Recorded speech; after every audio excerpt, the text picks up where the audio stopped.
Hello, and welcome to the first episode of Kazusa's ending to the mini after story of White Album 2.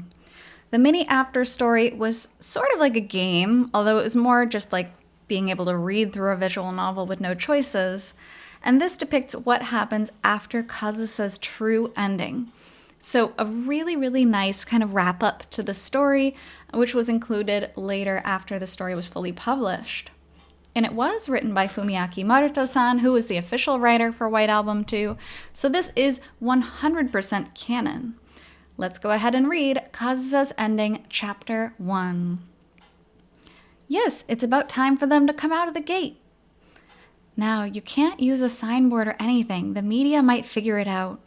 You'll just have to do your best to spot them with your own eyes.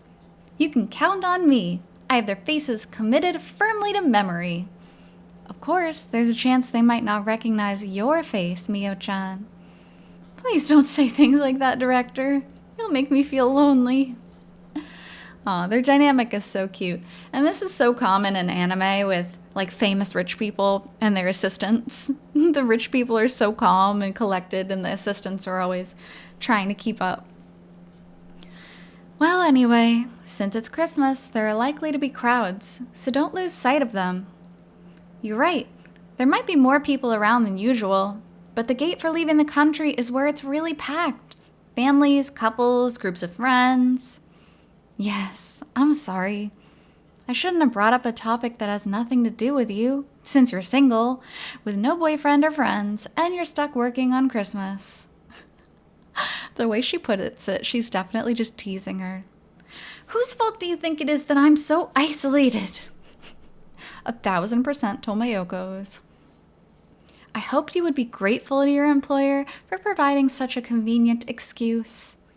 Oh, hey, I found them. Excuse me for just a moment. Kazusa-san, Kitahara-san, over here. Get over yourself, Kazusa. You can't keep acting so ridiculously stubborn forever. You're the one who needs to get over yourself, Haruki. I told you. Just give me one word of apology and I'll forgive you. Why can't we even manage something that simple? I'll tell you why I can't do it. It's because this time around, I didn't do a single thing wrong. Kazusa-san. All right, that's it. I'm divorcing you. It's a Narita divorce for us. You're using that term wrong. The idea of a Narita divorce is derived from speed divorce. It's already been several years since we entered our family registry, so that doesn't apply.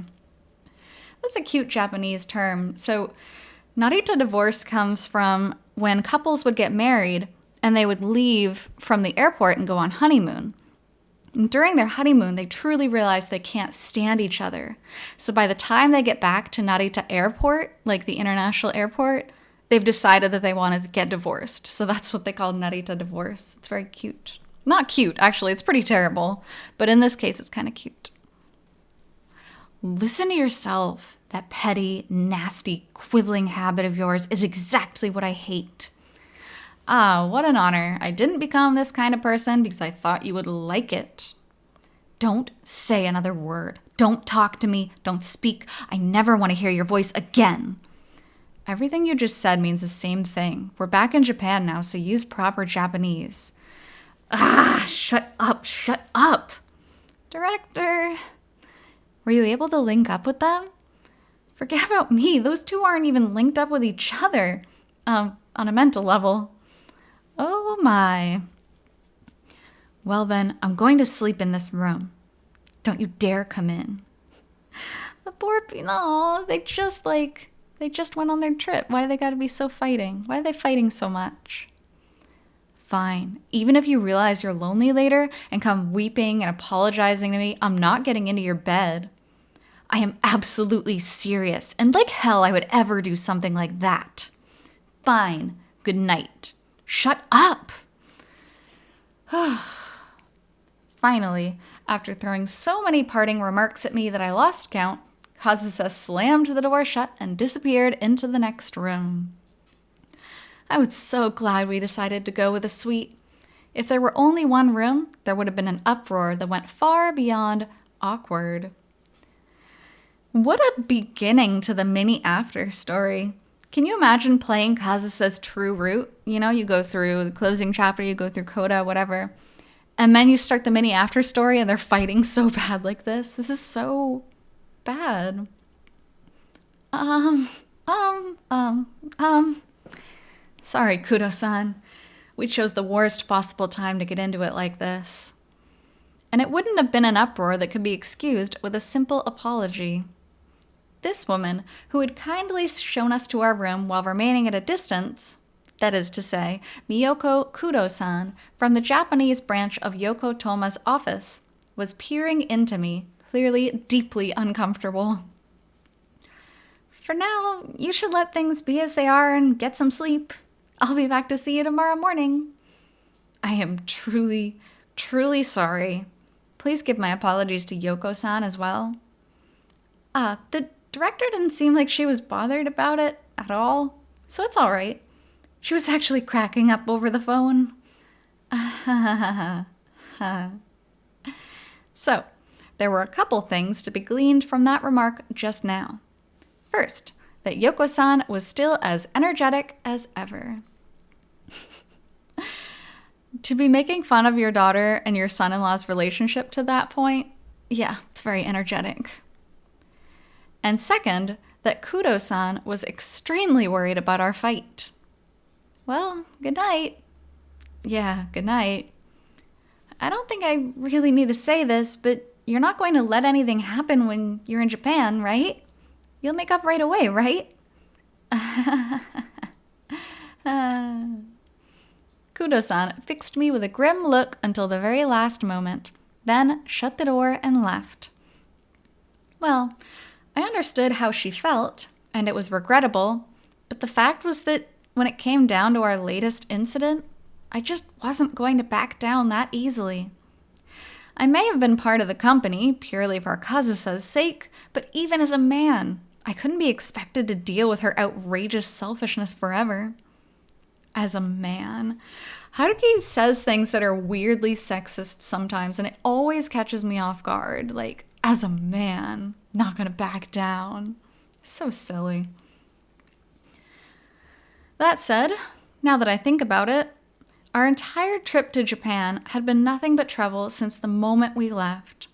And at the start, it was definitely my fault. I mean, isn't it always? My on-site meeting before our departure stretched out too long, so we were late for our scheduled flight, and Kazusa was stranded at the airport for 5 hours. But up until that point, she was normal. The problems started after we boarded the plane, and the chaos continued through our connecting flight. There were irrational requests mid-flight, like, I can't sleep, I want pudding. That was her. There was the fit pitched at the stopover airport over a lost wallet at a kiosk. That was her. There was the flipping out because at the end of the in-flight romance movie meant as a time killer, the two lovers separated. That was her. See? The only place I was in the wrong was at the very beginning, and absolutely everything else after that was her fault. Oh, I mean, yes, you could say that she's grumbling a lot, but in the beginning, he's the one that put her into that terrible mood, so he should have smoothed that over first, and then everything wouldn't have been so bad. Like, yes, they're both in the wrong, but he still should have apologized for his part. As I grumbled to myself over all of this, I twisted the shower faucet and allowed the hot water to splash over my body. Whew. I could feel my muscles, stiff after hours and hours of sitting down, gradually beginning to relax. Sorry. I could also feel my heart, which had been so stubborn this whole time, beginning to soften. That's right. If the very beginning was my fault, then so was the rest. I was the one who set the whole thing in motion. Okay, I wouldn't go that far. Like, yes, you not apologizing in the first place put her in the bad mood, and then all these things happened, but it's not like all your fault. I don't want you to be that hard on yourself. This was Kazusa's first trip to Japan in a long time. The two of us had made our escape several years before. Finally, she had returned to her homeland. At such an extraordinary moment, it was unreasonable for me to demand everything to go normally. And anyway, the homecoming wasn't the only problem. Right now, there was an even more extraordinary event waiting for us. Yeah, I was the one who needed to apologize after all. After getting out of the shower and calming myself down a little, I would call, knock, bow my head. Haruki, I'm so lonely. Whoa! I barely had a moment to think. Kazusa's so cute. Oh, of course. You, were you just relaxing in the shower? How can you just forget all about me and be fine? All about... Come on, I haven't even forgotten all about you yet. Yet? Why does he have to say what? Yet? No, don't say something so sad. I was wrong. I'm sorry, okay? I'll do anything, so don't abandon me like that. Aww.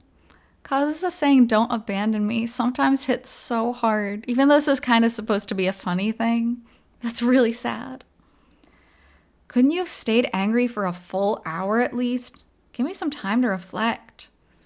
No, let me apologize. I'm sorry, Haruki. As I stood there, naked and dripping, Kazusa clung me. Pretty sure that's supposed to be clung to me, but we'll forgive it. The shower hadn't been turned off yet, and it rained hot water down onto both of us at once. Hey, you're gonna get wet. I don't mind. If you get chilly, you'll catch a cold. Oh, I don't have to worry about that. You'll warm me up. Kazusa. Right, Haruki? Even though she got herself soaking wet for such a blatantly lecherous reason. Blatantly lecherous? I mean, she wanted to apologize. Kazusa was just so beautiful, so cute, that I couldn't resist her. And so, in this tiny hotel bathroom, in this completely ridiculous way, with hot water splashing over us, we embraced each other tightly, fervently. Kitahara-san, Kazusa-san, it's time to get up. Good morning. Hey, good morning. Sorry, what time is it? It's just about noon. Noon, huh? They sure spent a long time in the shower. Huh? It's already that late? Sorry, I'll get dressed real quick. Whoa! Kitahara-san? Sorry, it's nothing. Hey, you, will you quit dozing? What? I've been awake this whole time. Based on what you're doing, I'd say you're definitely still half asleep. Hey, whoa, not so hard. Come on, just one more time. Oh no. Of course, yes, she's directly outside the room. Kuro-san is already just outside the room. I'm sure Mio-chan will be fine with waiting just a little longer. No, I wouldn't assume... Look, if we run late now, it's going to be obvious what we're doing. So what? It means we've made up, right? Anyway, Haruki, you were into it all the way until dawn. That was because you kept begging me for it. I told you, Kazusa, stop. Nope, I'm not going to stop. I need to quit this job already. God, they're so ridiculous. God, Kazusa, she's like an animal. But it's cute. And it's good to know that, even after they've been married for so long, they are still active with each other. I guess is the best way to put it. Okay, so that's chapter 1 of Kazusa's mini after story. Thanks so much for being here with me on this chapter, and we will pick up on chapter 2 out of 5 next time. So until then, I hope you take care. See you!